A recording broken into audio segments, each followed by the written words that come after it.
We are live on the Trash Talk Business Podcast. I'm Eddie Weins, owner of Camo Crew Responsible Junk Removal right here in Butler, Wisconsin. And as always, we are here to grow, scale, and build our junk removal dreams one podcast at a time. Today we have our guest, Jamie Faiz. Oh, I already fucked it up. Jamie, say your last name, and then I'll say it again because I heard it, and then you're going to say it, and then I'll say it right. All right, Faiz Fahmy. Faiz Fahmy. Jamie Faiz Fahmy. Phonetically jacked up. Hearing it, maybe one of the greatest last names of all time. Jamie, welcome to the show. Thank you. Why are you here? Start off with a softball. What brings you here today? I own two junk removal businesses, one in Phoenix, Arizona, moving forward Foreclosure Cleanouts, or moving forward FCO. I've owned it since 2017. Grew up doing property cleanouts with my mom. Put myself through college doing it. And so I just opened one this January in Kentucky. So I separated from my ex, but that's why I'm here, because I own two junk removal companies. So do you still own the one down in Arizona? Yes, I do. We have a LLC together, me and my ex, and we just split January. So still working it out. But yeah, I'm just now a paid member of that LLC. Before I was a non-paid member. So now pretty much that's financing the way I live here while I get started on a new business. But yeah, it's going really good there. So What's the why the move to Kentucky? Family? What's going on up there? yeah, my son lives here, and just bad relationship. I felt the business couldn't grow with him, which it has, but we have different uh, ways of success, I guess you might say. So I want to do a lot of charitable stuff, and he does too. But he does no junk removal. He just does property cleanouts and donation pickups. So that's another thing. I'm a little more diverse. He doesn't want to deal with the junk. But coming from Phoenix to Kentucky, I'm going to have to deal with junk because it's a totally different, you can't be as picky and choosy. But that's where we based our thing out of, is doing property cleanouts and doing donation pickups. But we work directly with the charities in Phoenix to make sure that we don't just dump or junk it. I mean, we try to save everything we can. We have a big property there with a shop and a yard. So we're able to do that on a large scale there. Whereas here, it's a little bit harder. I mean, getting started, but we'll get there. So what do you have going? Are you working on the house right now? How are you starting it? Yeah, I am. I literally left everything. I came here with nothing but some fine art just in case it didn't work. And I had to sell something. So yeah, I'm starting over. We have trucks, box trucks there, trailers, and I have nothing here. So I'm starting out, renting trucks. I'm not too ashamed to say it. But like I said, I don't have to worry about my living, my house or anything like that. But I'm starting from scratch again. So it's something after being in the business for a while, but it's also refreshing. We're taking on a house. It's me and my son right now are doing it, and he's only able to do it part-time because he's working full time. But we're going to take out a whole clean out, property clean out, and then just them have to pay for the disposal. And I'm going to give my services away for free and try to, start in with company. I live in Berea, which is like, population, what was it? 16,000. That's nothing, but we serve the whole greater Lexington, Kentucky area.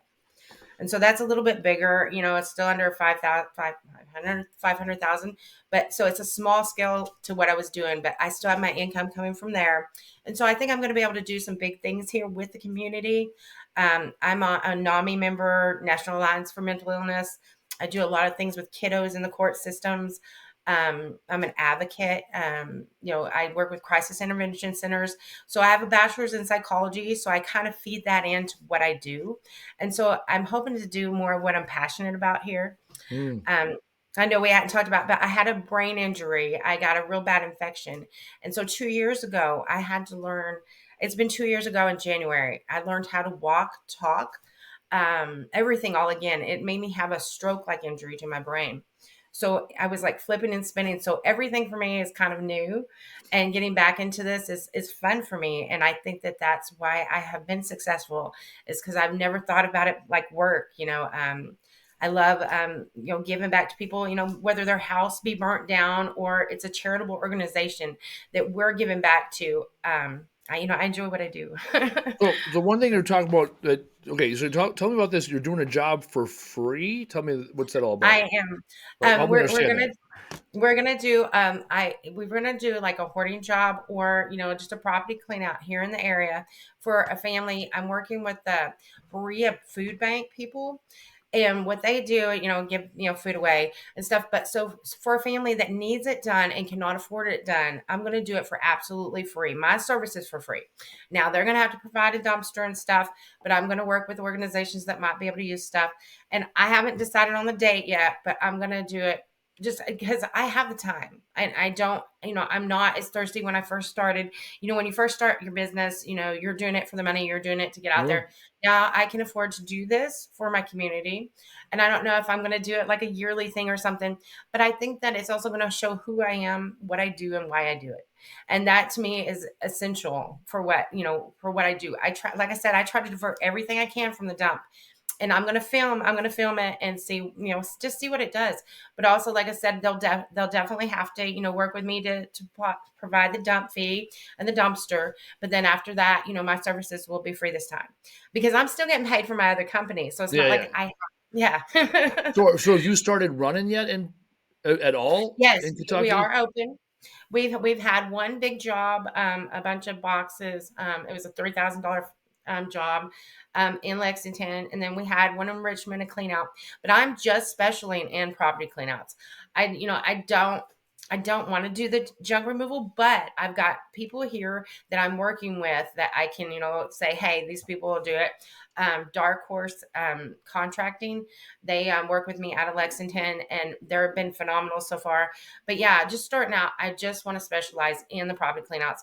I'm really good at it. I've been doing it for a long time. Like I said, since I was a kid. And my psychology goes in with it. Like I said, hoarding jobs, estate cleanouts. I take the extra time, and it does cost them a little more, but I'll go through and do inventory of all the contents of the property for them. And then I'll section it up. So it's kind of like an organizer, but not. But I'll do that for them and charge them a little bit extra. But that makes you a professional when you're doing stuff like that. And it's my specialty. I don't know how I know how to Are work you charging hourly at this rate then? when you're doing stuff like that. I do hourly. Yeah. And what do you mean by property clean out? So foreclosures, or you're saying only times when the client is there and present? Tell me No, it how do you doesn't have to differentiate between how do you differentiate between a junk removal probably not. and property clean out? Yeah. The difference is, and I've looked this up before, the difference is like when you're doing junk removal, yeah, you can do a property clean out, like eviction or hoarding, Yeah. abandoned property, stuff like that. But for a property clean out specialist to go in there, you're basically doing those extra steps. If they do need something, like inventory done, if you do need boxes packed, it's kind of more, I don't want to say more compassionate care kind of thing, but it is, you're doing the extra steps, but you're also getting paid for those extra steps. And that's what's Yeah. always set me apart from the other people, is my professionalism. Whenever I go to a place, I'm not just like, where's your junk, what needs to be removed. And so we have, contracts with people there in Phoenix, where we do stuff like this. But yeah, I'm just talking about here, focusing on just, the property cleanouts. Yeah, you can have a junk caller come in and do it. And that's, I do junk hauling too. We haul away junk, but it's just a different realm of, like, I've never seen anybody, take a camera, do inventory of the property, and then be able to sit down and say, hey, what needs to be separated here? Because a lot of people are overwhelmed, when they have a death in the family, or, Mhm. a hoarding situation. They're overwhelmed and they can't deal with all that extra stuff. And instead of paying a estate planner or something, they'll pay me to go in there and do that extra. So when you're taking these pictures, what's the point? Are you just leaving it I there, or take you're video. staging it? Yeah, no, I take pictures before and during and after. And when you're doing like a estate clean out or something, what I'm doing with pictures is pretty much inventory, and then we'll jot down stuff. But a lot of people want things, packed up, whether they're going, they're not in escrow or nothing like that yet. But after that, but what we're doing is just, sectioning it up, doing inventory, and maybe they want that moved to storage. Well, we'll go ahead and move that to storage for them. We're not a moving company, but like with our donation pickups, this is a cool one. We started doing donation pickups in the beginning in Phoenix. Then we got sought out by Resupply. I don't know if you've heard of them. They do Yep. donation pickups. Yeah, we're one of their top haulers in Phoenix. because we've been working with them since the beginning. But it's kind of like that, we do the donation pickups with them, right? And then the way I've done business without having to use Google Ads and all this is that we had that connection to go into the house, right? Mhm. Because, most of the charity places don't have the insurance to go in there. So then we go in, and then I hand them our card, introduce ourselves, and say, "Hey, my name's Jamie. I'm moving forward Cleanouts," and that's not a conflict of interest because they're donation pickups. We're junk removal and property cleanouts. That's where we usually get our customers, right? So Yep. then we do the same thing with the donation centers, charitable things, and then we deliver furniture and stuff like that. So we are not a moving company, but we are insured where we can do that extra thing. Like, so if the donation places wants us to pick up the junky furniture, right? Then we'll do that, but then we'll also deliver that new furniture from the same charity. So that's how a lot of our business is going. And so the specializing property cleanouts just came from my ex not wanting to deal with junk at all, right? And then I got really good at doing the property cleanouts because all through college I did like the college housing. We had Mhm. family housing, and then we had the dorms, right? Well, I went up to them and asked them, "Hey, do you guys have somebody to clean them?" Well, they were paying students to do it. Well, I had to make my rent 6 months at a time. And so what I did is I cleaned those family housing and the dorms. So I got really good at doing the cleanouts. So I thought, with my psychology background and everything, whether it's a hoarding situation, like I said, families overwhelmed, I will deal with the counselors, the therapists, the coaches and stuff. So I take that extra time, but yeah, I make an hourly fee for that extra time. But And that's it. The differentiation, you can look up the difference. I can't remember what the definition is. I just looked it up recently. There is a definition just by those little few extra steps that you take when you're specializing in property cleanouts versus just being a junk hauler. Now, if somebody calls me and says, "Hey, will you come get this washer?" I'm probably going to refer it to another fellow hauler that I know Mhm. because I'm not, number one, I'm not equipped for that right now. My ex, though, in Phoenix won't do it at all. He Mhm. will not go and get a washer, but he like they're doing like the other day they did like 10 jobs, and I'm just like blown away by that. And that's not just for the resupply. Some of those are, but they're from, like I said, from the donation centers, the charity, the people that they made the contact with. So are all the donation centers and charities paying them to do the hauling at that point? The way that works, if it's not through resupply, which resupply Yeah. pays us, right?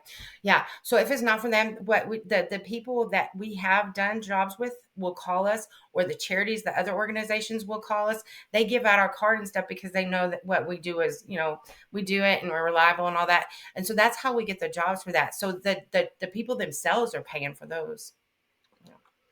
So the people that want to donate, the people that want to take the donations to the donation center that don't Yeah. have the means, they'll pay you to pick up to take the donations. That's usually for the picking up the donations. Now that we have the contract there, I don't have the contract here. We have a contract there in Phoenix. They all go through resupply because that would be a conflict of interest. But we do the property cleanouts, delivery of the new furniture from the organizations or whatever, thrift stores, high end thrift stores. We do all that. That's how we get that. But with resupply, what They pay. happens with Yeah. them? Yeah, Yeah, is that they pay them. Resupply, correct. Resupply pays you. So for our listeners out there, Resupply is a third-party app essentially that links local haulers to donation centers. They have flat rates, and then when people want to donate material to a donation center, either the people pay for it or the donation center pay for it. Resupply, and then Resupply pays the hauler, and then Yeah. Resupply takes a cut for using the service. Yeah, it's Um, like 20%. And see, when I first started, it wasn't like that. It was $30 a job. So can you yeah, imagine? $30 a job. It was awesome. So but now they it's paid you it's so much. $30. They paid you 30, or you paid them No, 30. no. We did it was $30 a job. So like now they take like 25% of each job, right? So you get 75%. But back then it was we did a I car but I don't understand the $30. You get paid $30 of $30. jobs? No, so they took $30. They would give us a job, right? Yep. And then they would take $30 from it. Now they're Yeah, taking yeah, 25% of yeah. everybody's. But back then it was wonderful because we would do like a $10,000 job and they take 30 bucks, you know? Well, So how is it it? So was, it was $10,000 in hauling, essentially back and yeah, forth like to the we donation we center. did a big clean outs for Yeah, for back. them, like Yeah. Carfax. had a big clean out, a bunch of big warehouses, and I'd never heard of them. But you can basically do the same thing yourself. Everybody, if you contact the donation centers, that's what I'm doing here, and you get your name out there and say, hey, I will do this, because what they're paying for is because you have the insurance to go into the home or business And grab all the and stuff. where Yeah. the charities can't. But But who's yeah, so, that's so what at we do. that point? So at that rate, the donation centers are paying you to deliver material. Yeah. I'm only interested in the flow of money. So the whole point here is how do listeners here and other people doing junk removal, for the ones that want to diversify and get into Mhm. donation movement, I'm looking to see who's paying who. So you're saying you reach out to donation centers and say, hey, I can go Mhm. to the houses, I can bring Mhm. all the material to you. However, you're going to pay me The either customer would hourly. still pay. The customer would still Okay, pay the client, the client not pays. Yeah. yeah, because the donation is for free. They do it for free. They do give you a tax receipt, right? But you're still paying for the hauler to come get it or to take it.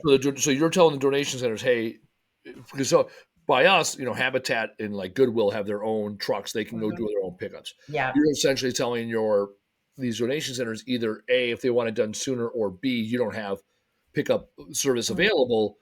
Yes. The customers that want their whole house cleaned out or just some material donated, they can call you, pay you, Yes. and then you're not now you're not dealing with you're not dealing with the disposal cost, so your rates Mhm. can be different. Oh Um, yeah, they're yeah. they're way down. You do get some junk in that, you know what I mean? But you're like we do not dump, but like once a week. But like I said, we have a yard, so we have that taken care of. But that yeah, it does save a lot of stuff. The thing about using a company like Resupply is they're gonna be dipping in there. And at first, I was not understanding why we as a junk removal industry don't focus on donation pickups a little bit more, because if you're in a wealthy, well populated area, you can make some killing money, and I don't get it, but I'm trying to do that on my Well, own we're here. like in our market here in Milwaukee, I'm competing against free because Habitat Yeah. will come out to your house for free. So if people Hmm. want to donate a bunch of stuff to Yeah. Salvation Army, they'll come and do it for free. So one Hmm. of the limiting factors is how do I compete with free? And the only way Yeah. that Resupply or any of these other companies work or paid donations work is if people want to do it sooner than what Yeah. Habitat can to And or they get scale. it. Yeah, Yeah. or the They get it scale. like 24 to 48 hours or something like that. Yeah, we have a Salvation Army. However, there it works though. They can go anywhere in the house and do everything, like no Yeah. questions asked. And Now, so obviously, it has to be I don't know how it has they, to be good material. It has to be good material. Well, they just have a yeah. different. They have different insurance. That's the limiting factor. Is Yeah. like a Habitat, for example. They keep their expenses low, so their drivers and their workers' comp claim is typically the drivers. A lot of their drivers are volunteers, so they're Mhm. basically covered to drive and move furniture. They're not covered to take stairs on and lift heavy things and yada yada. Or Yes. if they are paid drivers, or the Habitat here is the driver is a paid employee while the other person's a volunteer. So now they're Mhm. limited because the last thing we're going to do is break a volunteer, right? Or have a workers' comp claim with a driver. So that's what Yeah. that's the limiting factor is the GL, the general liability is one thing. It's more the workers' comp Mhm. for volunteers is you can't break a volunteer. No, and I love that. And I don't understand like why some areas don't have their donation centers or charitable places insured like that, or if they can't. Well, But but they're like even like Habitat, all the Habitat locations are franchises. So every yeah, Habitat has its own business unit, right? It's typically done by the county yeah. level. And Mhm. so, you can have one county that wants to make the investment. If you have a county with with higher end people where you can get higher end material, or like Yeah. you said, a larger population you're operating in, like Milwaukee city of Milwaukee is about 600,000. Our Mhm. metropolitan area is about 1.2 million. And so, Yeah. yeah, there's going to be some areas that have a higher density of Oh yeah. houses with nice material, and then they're Wealth, they're wealth, a restored. lot of Yeah, wealth. wealth. Yeah, yeah. Because then the material feeds the restore. You also the thing is for a successful charity, you need both though. You need enough people with good material, and you need enough people that are willing to buy the material, because there's some places in this country where you have a lot of wealth but you don't have anyone that wants to buy the material because it's Yeah. so wealthy in that area. And then obviously the Mhm. inverse where you have lots of people with no wealth, and then there's the stuff in the thrift stores or the consignment stores or the even donation centers are it's all lower end stuff. And see So there in Phoenix and Scottsdale, we were right yeah, by, Paradise Valley. You got all you these had money, you super had a lot of money, wealthy. and you had a big enough population of people that are lower social economic position that are Mhm. also willing and able to drive out to that Yeah. location to buy it. One of the challenges with college towns is you get an influx of people with money. They all buy new shit, right? And then they get Yep. rid of their Yep. stuff. And in the local community doesn't need a new fridge every 6 months. Mm-mm. Right. So there's I was talking with a lady. So last week we skipped the show. I was down at a conference and we Mhm. visited the University of Miami, and they have a consignment store on campus. The thing is, they have 8,000 students on campus. About 2,000 of them are in the freshman dorms. And so yes, like mini fridges, like they basically sell like three things at the consignment store because everything else is either provided or people won't buy secondhand. So people Yeah. aren't buying secondhand mattresses or chairs. So it's basically like mini fridges, desks, garbage cans. Like that's, but they said basically mini fridges is the one thing that, because the dorm doesn't supply it, and a mini Yep. fridge is a mini fridge, right? Yep. But True. yeah, but like other furniture, people bring it themselves. So again, it's managing. So that's why sometimes we get on the show, people are like, well, this doesn't work in my market. Or this doesn't work in that market. It's like, well, look at the market holistically and what serves you. So, like in our area, so we tried resupply years ago as a viable option to go pick up donations. The challenge was Hillbilly Math says our quarter trailer was like $300 at the time. For us to do an equivalent job would have been $150 plus they take the 30%. So now we're doing quarter trailers for $120, and we couldn't mix that into our normal routes doing junk removal because we basically have to go pick up the donation and then deliver it right away. And so now it was like, it's not worth $120 for us for essentially the same amount of material. So yeah, it's half the price for the customer. It's still Hmm. 90% of the work for us. The only thing Yeah. different is we either donate it for free, like when we can, if it's good enough material, we rather just get paid to pick it up and then donate it. So Yeah. it didn't come down to conflict of interest. Well, because we're somewhat competing with ourselves. What it came Hmm. down to is the person that wants their quarter trailer picked up for free or take a donation, they're willing to wait 2-3 weeks for habitat. And Yeah. the one Mhm. that's willing to pay $150, chances are it's not great stuff, Yeah. and the logistics killed it for us. So that's why I really want to understand where you're coming from by saying you guys only do donation cleanouts. Like this time of year, we're ramped up. We're running 4 Mhm. trucks in tandem, so we're burning 8 trucks on the road. So for us, Wow. 20, 25 jobs a day is our normal this time of Mhm. year. Doing a handful of donation pickups would Mhm. screw us up. Like it would slow Yeah. us down. It creates hazards. While years ago, when we weren't running as hard, there would have been some sense to be made to possibly Mhm. do that or have a truck dedicated. That was the other thing. There wasn't enough volume worth our while. So we used to run the routes for Habitat. They paid us Yeah. hourly to run their routes when they got behind. Mhm. And it was fine. We got paid our hourly, but then they're like, "Well, what you're charging us hourly is too much. Like, we can run our guys for like a third or a quarter of your price." I'm like, "Well, yeah, Yeah. it's your guys and your insurance, and you don't have to make profit on the delivery. We have to make profit on the Mhm. delivery because I'm not selling it." So it became cost prohibitive there. So there again, Yeah. there's times it works out. I want to tell the other side of the story because we've tried a lot of these things, and from the social economic situation I'm in, it doesn't make Mhm. sense. Now, the flip side is I have a Goodwill. So the local Goodwill by me, we can Mhm. deliver material to. They won't come to us. They're 5 minutes away. They won't come Yeah. to us. I have one that drives 40 minutes from 40 minutes away and comes to us once a week because in that area it's a lower end area. So they're willing to Yeah. drive 40 minutes to us, take all Mhm. at our shop because they're transporting it to an area that will buy. Yeah.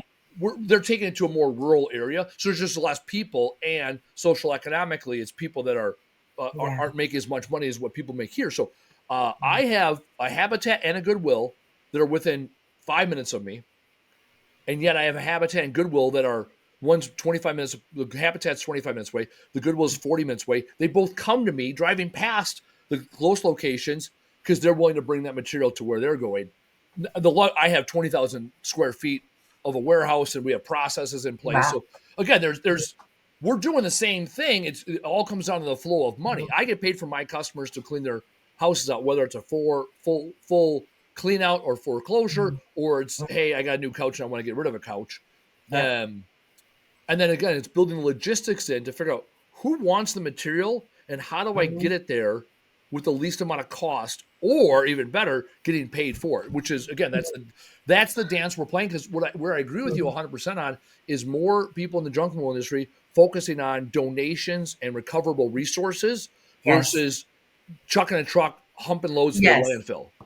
We don't own a dump truck, and we have Good. a flat 19-inch flat trailer. We have a couple 19 of inch, different 19 trash foot, trailers. 19 foot Yeah, like 19 van. foot. That's what it's Yeah, like. yeah. But a But van, it's got the side. It's not flat. It's a van truck, right? Like a no, no, box no. truck.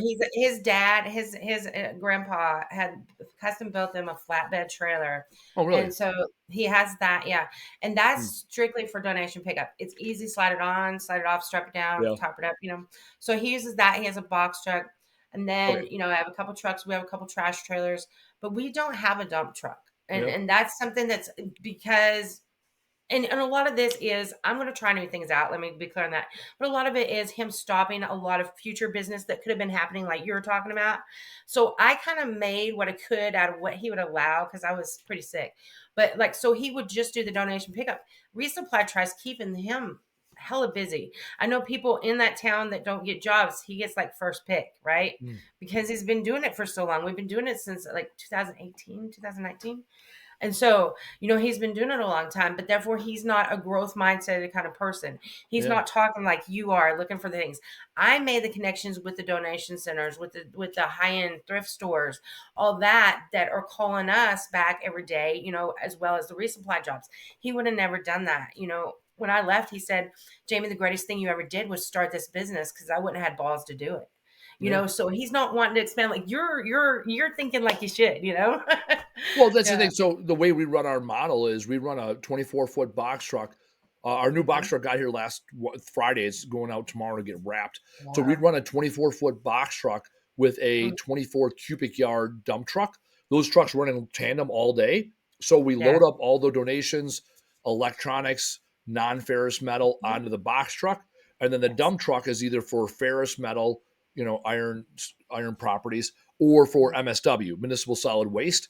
Yeah. And when we run a large job, we send 3 trucks typically. So one truck, the box truck will be for any material coming back to the warehouse, all donations, things of that Mhm. nature.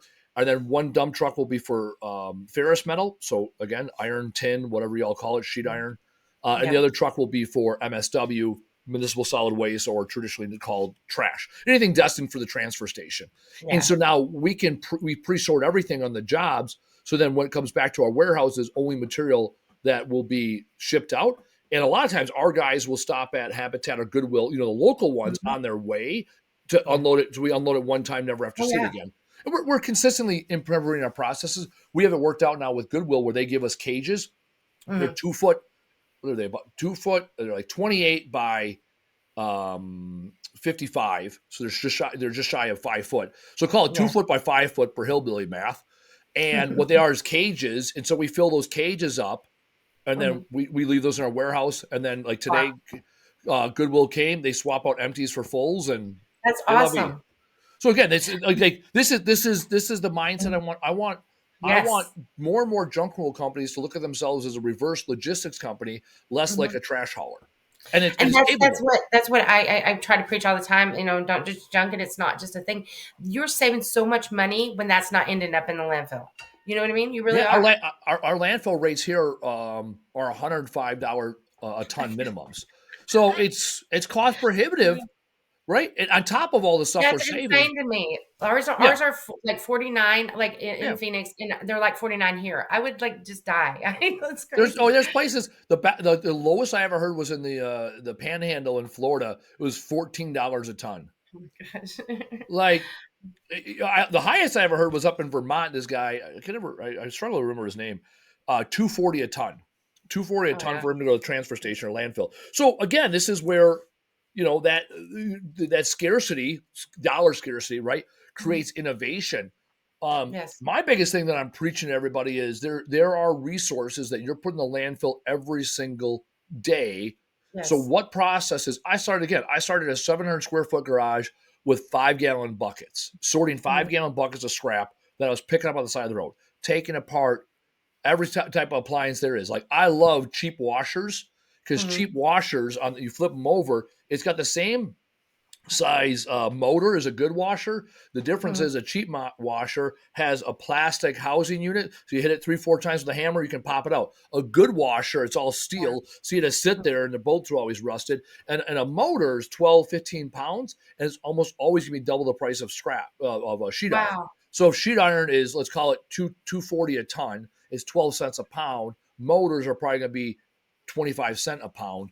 It's double the price. So I've taken apart everything and started with 5 gallon buckets. And I started with ferrous metal and then non-ferrous metal and then electronics. And then it turned into, mattresses and donations and wood. And the whole key is start somewhere. So there you go. I Union think City. metal's interesting. I want to learn more about metal because I know a little bit, but seriously, like we set our stuff in a scrap metal pile and they take it to scrap metal. I want to learn more about it though. You just And like here, fascinate here, me. here we go. Here's a 3-step process. All right, my guy Badger Hauling down there. Badger Hauling has the exact same logo as my business partner, who was Junk Badger Junk Removal. So generally speaking, the Mhm. Southeast is the lowest landfill rates in the country. Again, generally speaking, I had franchises all over the country, and people give me their numbers. So there you go. Okay, so here's the hillbilly math. Here's how you tell the difference between ferrous, non-ferrous metal, and the basics. You only need 3 tools. You need a magnet, you need a file, you need a hammer. Here you go. Stick it to a magnet. It sticks, it ships. Very simple. When you stick it, it's either going to be sheet iron or tin. Down south, they call it tin. Up north, we call it sheet iron. Okay? All right. Or it could be cast iron. It could be number 2 unprepped, or it could be magnetic stainless. It don't Yeah. matter. It sticks, it ships. It's all about the same price for the high level overview. You get a shitload of magnetic stainless, Mhm. maybe it's worth your time to separate. I'm gonna look at it. Also, iScrap app. Shout out iScrap app. Pretty good Okay. app. If you want to look, it's not great locally. All over, Mhm. it gives you trends. Magnetic Yeah. stainless steel price. Let me see what the price is right now. Oh, of course, it's now like trying to sell me jewelry or some shit. Okay, so here we go now. Okay, so magnetic stainless steel. It's magnetic stainless 304. Yeah, magnet. Yeah, the value of magnet. They call it magnet stainless steel. Yeah, yeah. 304, 306. That's a number. It ranges from 30 cents to 72 cents. So Yeah. again, when you have a shitload of it, it makes sense. Yeah. When you have a pot or a pan, I'm Mhm. not. I'm mixing it in again. Yeah. This is what we teach our guys. It sticks, it ships. So there we go. So we stick it out. If it sticks, it ships. Okay. Everything else that doesn't ship, next thing you do, you hit it with a file. Okay. Mhm. From the file, it'll tell you now whether it's between stainless, copper, or brass, because a lot of Mhm. things are coated. And so it's Yeah. shiny. Shiny don't mean shit. Right? Yeah. So you hit it with the file. If it's soft and yellow Mhm. in color, it's brass. Yeah. If it's Uh, soft and it's orange in color, it's copper. Real basic. If it's soft and silver in color, it's aluminum. And then wow. if it's not soft and silver in color and you really can't get a good grind on it, that means Mhm. it's stainless. Those are your Okay. 4 basic categories. And then That's from crazy. there, so like a lamp, for example, a lamp is going to be one of 3 things. When it's Mhm. brass like in color, if it Mhm. sticks to a magnet, obviously it's sheet iron, goes get pitched. If you hit it with the magnet, or I'm sorry, hit it with a magnet, that's not a magnet. You hit it with a file, it's Mhm. yellow, it's brass. If you hit it with a file and it comes out to be silver, it's die cast aluminum. So die Oh, wow. cast aluminum is different than cast aluminum because die cast is going to have some orangey, yellow, maybe even some purples because those are Mhm. all other impurities. Once you take apart the lamp, you flip it over, you can see pitting in different colors, and that's Yeah. the impurities that are within that die cast material. Um, so there's basic thing. A lamp is one of 3 things. A faucet is typically going to be the housing of a faucet is going to be brass, stainless, or plastic. Right? Mhm. A lot of those shitty faucets, you're like, oh, this is shiny metal. It's got to be something. No, it doesn't stick. Yeah, hit it with a file, and it's Mhm. really really soft and white. It's plastic. Yeah. Yeah. Now a faucet like a cheap bathroom faucet, that Mhm. underplate that was typically be galvanized steel. So if you have Okay. steel that has a lot of people think galvanized steel because you'll have gutters or Mhm. outside stuff that's galvanized steel. So that's a Mhm. process in the chemical manufacturing of the steel that reduces corrosion and rust and whatnot. Still steel, right? It sticks, Yeah. it ships. And then from there, like aluminum, for example, we sort aluminum by 11 different grades here at our warehouse. So, Jeez. but You like need to this is, like write a book on this alone. That's like fascinating that you know all this. It really is. It's like, do you guys flip? I got YouTube videos on how to take apart Do you? scrap. I'm I writing have my book on my book. I wrote a book number words fucking matter available on Amazon. Hashtag fucking do the thing. And then actually the next book I'm writing right now, I started writing it back in October. It'll be out next January, called Numbers Fucking Matter. So leaning into the data that scares you the most. So it's I'm impressed. yeah. I'm writing a book on that. Yeah, no, I can talk about scrap all day. I fuck with scrap. I used to Yeah. put up a lot of videos on scrap. So yeah, go to Mhm. my YouTube channel. Anybody that hasn't watched the Okay. scrap videos, I sit there. Actually, I did a test. I grabbed a random bucket from the Mhm. warehouse. I dumped it. I sorted it. I fucking hit it with uh, um, the file. And when it was all said and done, I invested 12 minutes into it. I Wow. made $20, and it was like, yep, I'm scrapping at $120 an hour. And this was Do you guys cut your cords on things? Like, I say, cut cords on everything okay, yeah, because we do that too. sheet iron right now is 275 a ton when Mhm. we bring it in, so that's 13 and 3/4 of a cent per Okay. pound. Mhm. While a cord, your cord is called number two copper variance Mhm. on the percentage of copper, normally worth $1 to $1.40 a ton. Mhm.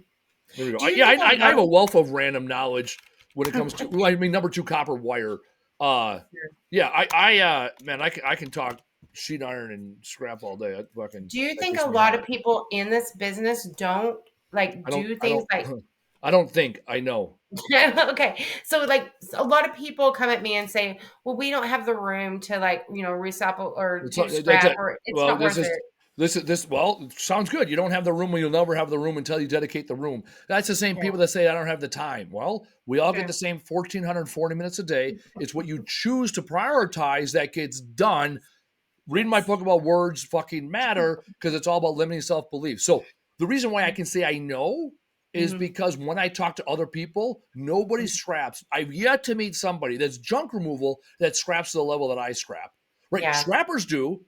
But We're you're having a guy. smart now. Well, but electronics, people that break down electronics do.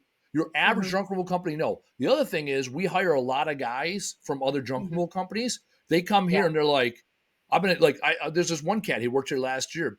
He's like, I've been doing junk removal for 3.5 years. He had worked for 2 men in a truck and got junk. He came here. He's like, y'all do things everything else is different. I'm like, yep. So, and the other guy, I had a guy from College Hunks on the podcast like 2 years ago, and it says Mhm. right on the website, we recycle 40 to 60% of the Mhm. material. And I go, cool. How do you keep track of that? And he's like, oh, we don't. I'm like, there you go. So Yeah. the only one that I know that keeps track of it Mhm. somewhat, Justin Waltz was telling me about this. He's the brand president for Junk Luggers. Justin's a wicked Okay. smart guy. That's the only franchise that I say nice things about because I got nothing but love for Justin because he's Yeah. doing he grew up in the industry. He cut his teeth in the industry and he works for other franchises and they're doing things different over at Junk Luggers. I'll talk shit about all the other franchises. Yeah. They do it. They from what he's telling me, what I haven't seen it firsthand, they Yeah. seem the most reputable. And for the average regional junk removal company or junk hauler, Mhm. a lot of them are so focused on revenue, they're not Yes, focused on the yes, back yes. end. And so What's the long game? And that's what I tell I play, people. yeah, I You play the gotta play the long long game, game. and I bring people. I bring people here to our warehouse. Mhm. I had a recycling summit last I would October. love to see it one day. It I'm in. fascinates Holler at me. me. Yeah. So here, real quick, I just looked up number two copper wire scrap. Right now, the average price is $1.70 per pound. Wow. So that's the difference, right? A 13 14 cent or a Mhm. dollar 70 for that's number two wire scrap is $1.70 a pound. So Yeah. low end stuff is 78 cents a pound for the insulated Mhm. copper wire. Yeah. That's good. So And like there I you said, go. There's it's your not, answer. and people look at it like, well, we're not making money off that right now. Well, if you get a good pile, you can make quite a bit of money off of it. But Not only that, it's not you about literally make it's not about the money. It's about okay. this was from scrapmonster.com. Scrapmonster.com. Never seen these cats. The price are consistent. This is they say in Wisconsin as of 3/24, 3/28. So they're checking prices at least monthly, Mm, 405. Yeah, shout out Scrap Monster. Actually, Taylor, see if we can get somebody from Scrap Monster. I gave him 3 fucking shout outs, no big deal. See if we can get somebody from them on the podcast because I can Yeah, talk that'd be fucking, awesome. I can talk scrap like a mofo. Oh, they got brass. Brass is my favorite metal, no big deal. It's a combination of copper and zinc. I'm not a fan of either one Yeah. of those two. However, here we go. Number one, brass. Let me just see what brass is that. Yellow brass. Oh, talk to me, baby. That's secondary. I'm looking for brass, yellow brass. That's it. Yeah, brass breakage, 40 cents a pound right now. My dad took, that's the thing. I grew up with this shit. So Yeah. my dad was talking about he took brass breakage in and he got 25 cents a pound. The problem was the brass breakage he took in was what do you call it? The place he took it to, I don't like going to. It's a shitty scrapyard. It's a scrapyard that's conveniently located, and so they give the shittiest Yeah. prices. So 245 a ton for yellow brass scrap pipe right now, which is about what we go for. So anything north of $2 a pound for us on brass, we're happy with. So So you grew up doing this though, like doing like what you're doing, or once I was 5 years old, I started taking apart lock sets and faucets in the driveway of my parents' house. And then I come home from Iraq. I was homeless for a year. I was fucking around touring the country with a band, and Mhm. then I started working for my dad again. And there was a house I was scrapping in the driveway on the weekends, and Mhm. so we would do door. He was a remodeler, so why we putting doors and windows in and kitchens and baths, and I would Mhm. bring all the non-ferrous metal back to his house, and I would take it apart in the driveway on like Saturdays, and I would Wow. take it in, and I would take it in after work, and the first house I bought, the scrapyard was 3.7 miles from my parents' house. The house Mhm. that I bought was a mile and a half from my parents' house. It was 1.2 miles from the scrapyard. So I kept driving by it for like month or two, 3 months, and then finally I was like, I'm gonna walk in there. I was like, how much you want for the house? They said 149.9. I go, cool, I'll buy it. They're like, seriously, it's been on the market for like 6 months. Nobody wants this house. I'm like, it's 1 1/3 acre. It's Yeah. a just over a mile from the scrapyard. We're good to hook. And that's we started the business. We started the business out of that location, Oh wow. and we've been going hard ever since. That's great. Like I said, I grew up with my mom doing property cleanouts, but she cleaned too. So I've Yeah. like, unofficially been in it since I was 8. Like she literally made me start. So yeah. Yeah, so that's it. I grew up on this. So other people that were not as fortunate as I was, I also went with my dad when I was a kid. When since I was 5 years old, we used to drive around the nice neighborhoods day before trash day, Oh and yeah. and go treasure hunting. And that Yes. was my Yes. favorite. That was my favorite thing to do as a kid. Trash to treasures. Yeah. Yeah, I love it. So I grew up in such a way. Yeah. Here we go. Here we go. Badger, when I don't have the space to store scrap metal, I find the time to get it to the right place. I give it all the scrap metal guy, and he helps out on jobs here and there. There you go. Right where there's a will, there's a way. There's Yeah. this guy Casey we used to use back in the day. So back in the day when I used to like 15, 16 years ago, when I first started the hustle, I was charging $100 to $150 a trailer, and Oh, wow. man, I knew every scrapper on the north side of Milwaukee, and I had all their names and numbers, like just chicken scratch piece of paper in the glove box. And when I Mhm. had big scrap jobs or just clean out jobs, I would call guys up and I'd be like, all right, I'll give you $75 a pickup truck, because I was charging 100, and we just hump it out. I Yeah. used to, there was a job I did. Man, this is our first summer in business, and we way underestimated the job. We called it I estimated it. It was on me. I called it 7 trailers. It ended up being like 12. Oh wow. Anyways, as we're Been loading our there. trucks, yeah, as we're loading up our trucks, the neighborhood showed up. And so they started Okay. taking furniture. So we were like, fuck it. We started laying out all the furniture on the sidewalk. So I'm like, Mhm. don't come on my trailer. Take whatever you can. Yes. So we were able to get rid of like 4 or 5 trailers, which saved our asses because otherwise it was bad news bears. You know what I'm saying? Anyhow, Yeah. I had a pile of scrap on the grass between the sidewalk and the curb, and this guy Mhm. comes by. He's like, "Hey, can I get the scrap metal?" I remember it was like this pickup truck. Middle of the day, he probably has 12, 14-year-old grandson with him, and Yeah. we had a bunch of tube TVs. And at the time, I couldn't get rid of tube TVs Yeah. cheap, so I was like, "Fuck it, man!" I said, "You take the tube TVs, you can take all the scrap you want." It's like bet, because he had an unmarked truck. I knew he could drive it like 4 or 5 miles away and Yeah. turn it in for free, where I had the marked truck. So Yeah. yeah, when I first started in this business, I had a side hustle for You everything. have to hustle. I Like, tell but people that all the time, make those yeah, connections too. I did not start with a 27,000 Mhm. square foot facility.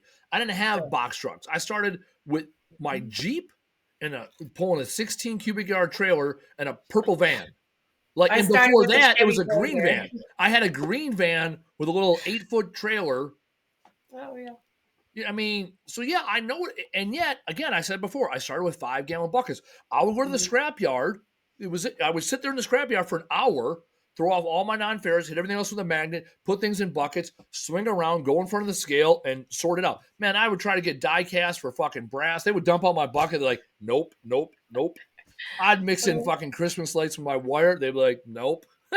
So yeah, I, I've done all the hustling yes, for that's what. 20 But years. So this I ain't, think that makes good character. I really do. well, If you absolutely. hustle, Right. And it's like, my team knows, right? We ask for forgiveness, not permission. That's how I live Mhm. life. And Yes. so, oh man, this guy, Larry, almost everything I learned about scrap, I learned from Larry. He was the guy in the scale. Wow. And he always told me, never come in on Mondays, never come in on Monday mornings with a scrap load, because that's when every crackhead's coming in from the weekend, right? True Oh my story. gosh. So That's he always told me, come in around Monday at noon. Monday mhm. between like noon and 2, nobody would be there.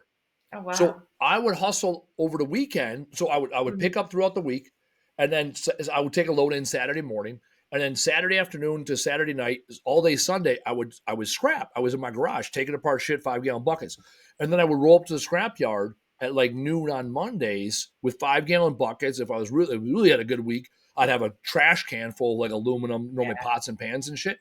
And then we Mhm. would go through it, and he taught me right on the scale, because he had the time to do it. And he would like, hey, this faucet ain't worth taking apart. Just put it in his brass breakage, or Yeah. like, I'll give you a better price because I know it's a faucet. All right, cool.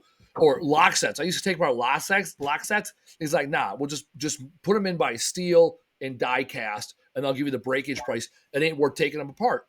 Okay, so I didn't read a fucking book on this. YouTube That's what wasn't a you want thing. though. Like That's what I I want learned, though, is that hands-on. sitting there on this. Exactly. I would Mhm. dump my bucket and we would sort through it right on the scale. So I like, Yes. at first I was like 50% accurate, then Yep. 80% accurate. And then I got to a Mhm. point where he never had to dump my buckets anymore, because Yep. he knew my material was good. And Mhm. if I would try to pull one over on him, the lessons would stop. Like, I remember Yep. he pulled me aside. He's like, listen here, young man. He goes, I know what Awesome. you're trying to do. We're going to do it right. He's like, if you want to learn how to do this job, learn to do it right.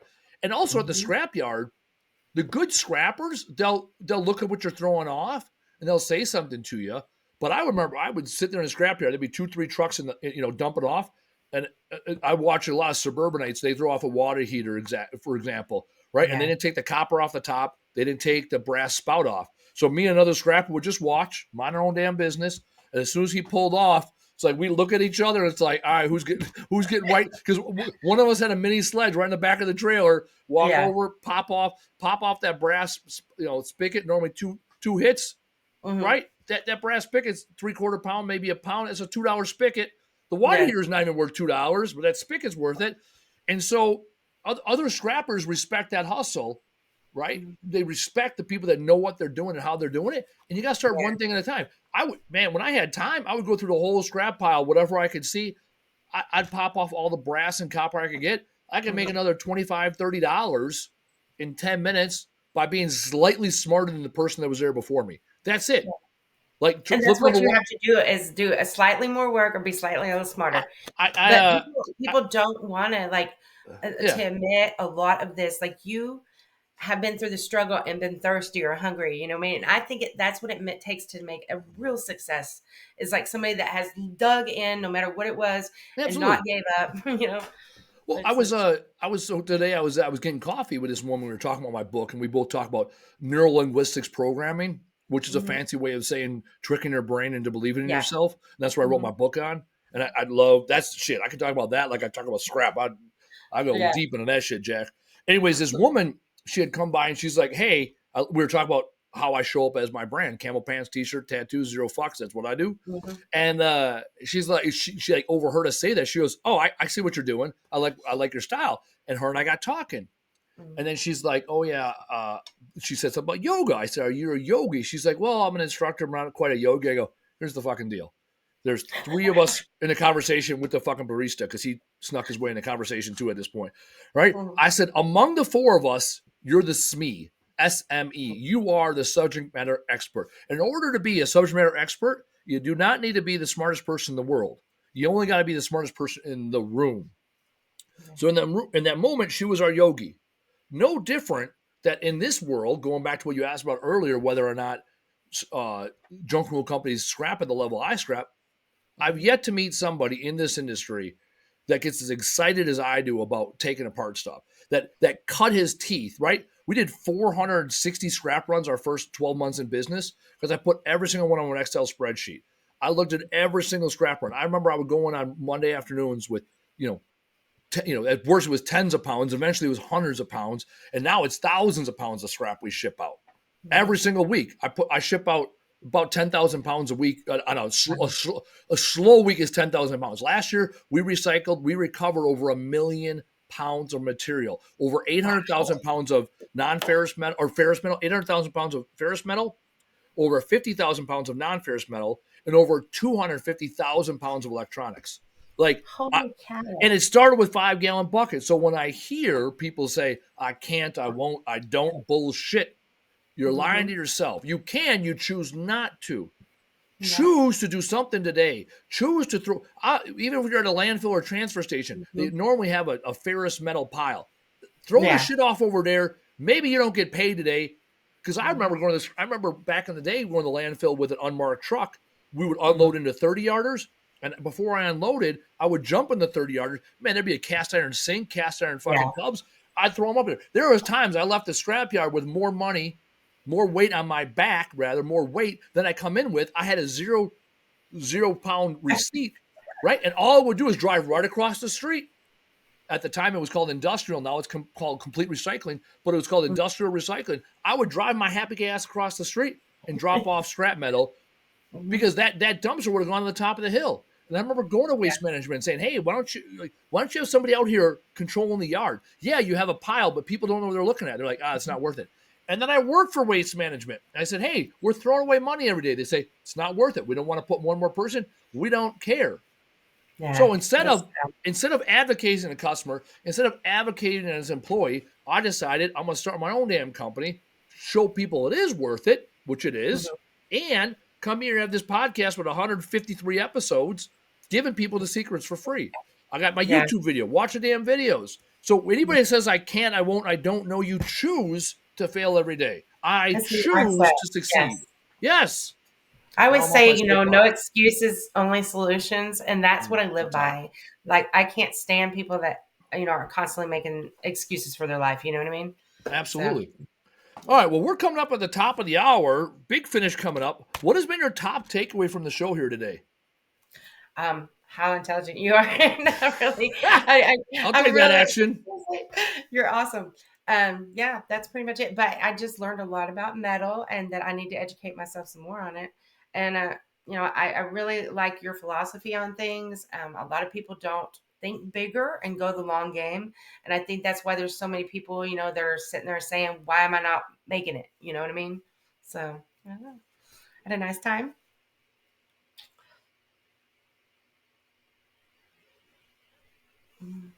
All right. Yeah, no, I'm looking up my next guest. So no guest next week as it sits right now, which means we have opportunities. Actually, we're going to have Barbara on the show next week.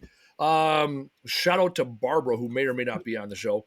Otherwise, 2 weeks from now, we have Jim. How do I say this word? Taylor, the producer's in here. Here, Taylor, come on the camera. See, I can't say the last name. He has one. Here's Taylor. I don't. Here we go. Yeah. You gotta come over to the shot. Oh yeah, I got now. Now you know Taylor's a real person. Yeah. He's on his tippy toes. Otherwise, he would not be in the shot. This guy, Jefferson, Missouri. That doesn't look like him. You emailed about. Oh yeah. This guy. All right. Oh yeah. All right. Now I know it. Yeah. All right. 2 weeks from now, I was going to mention Dylan Pruitt. Dylan Pruitt was on the show about a year ago, 18 months ago. So Dylan Pruitt owns a e-waste recycling company. So 2 weeks from today, we got his business partner, Jim, coming on the show. So again, we can go down and dirty with how they're doing electronics recycling. So that's going to be on the 22nd. Next week is open. Possibly Barbara Fagan She's who I had lunch. No, 2 weeks. No, not right. That's why. Next week, we're not having a show. That's what I was getting at. Next week, no show. I'm doing quarterly planning. So there's where I'll give you a shout out. EOS, the Entrepreneurial Operating System. Next week, we'll be doing our quarterly EOS. Quarterly planning is key to your success. As far as my top takeaway from today, I love the idea, the nuance we got into there for a little bit about the difference between doing foreclosures and cleanouts. I love the fact that there's a diversification in donation hauling, and some markets it works and some markets it does not. There's less, and a lot of people are doing well right now. That's what I've been hearing across the board. However, we never know how the economy is going to go. So diversifying what you do, reaching out those local connections to your community, that's the key. Last year, over 50% of our business came from networking. So networking is a key. Be involved in your community. Be involved doing cleanouts. Be involved doing junk removal. Be involved supporting charitable organizations. Be involved with the donation centers. Because when you take care of your community, the community takes care of you. That's one thing you highlighted down there in Arizona, and one thing they're looking to repeat there in the Lexington market, and something we do every day here in Milwaukee. So there you go. No show next week. 2 weeks from today, we got a double duty. We're going to do a show on Friday. We are doing a show on Friday. We're going to do a show on Tuesday, the 22nd, 4 p.m. Central Standard Time with Jim. And then we're going to do another show with Ken Rust. Ooh, Ken Rust. What a great guest that guy I do know. Ken Rust talks about basically how you bring a blue-collar mindset into a white-collar world, how we can get the best of both worlds. We're doing a special show to fit his schedule, April 25th at noon Central Time. So those are the next two shows coming up. Looking forward to have you. Jamie, any last word for the good of the group? Just make each day amazing and never stop moving forward. I like that. Excuses. What'd you say about excuses? That was a really good line you said. Make no excuses, only solutions. No excuses, only solutions here. You heard it first on the Trash Talk Business Podcast. On behalf of Jamie, Taylor, our producer, I'm Andy Weins. Thank you, and we will see you next week. Thanks for listening. Tap subscribe or follow to get the latest episode. And if you enjoyed this episode, be sure to leave us a review and tell a friend to listen. To learn more, visit trashtalkbusinesspodcast.com. Bye now.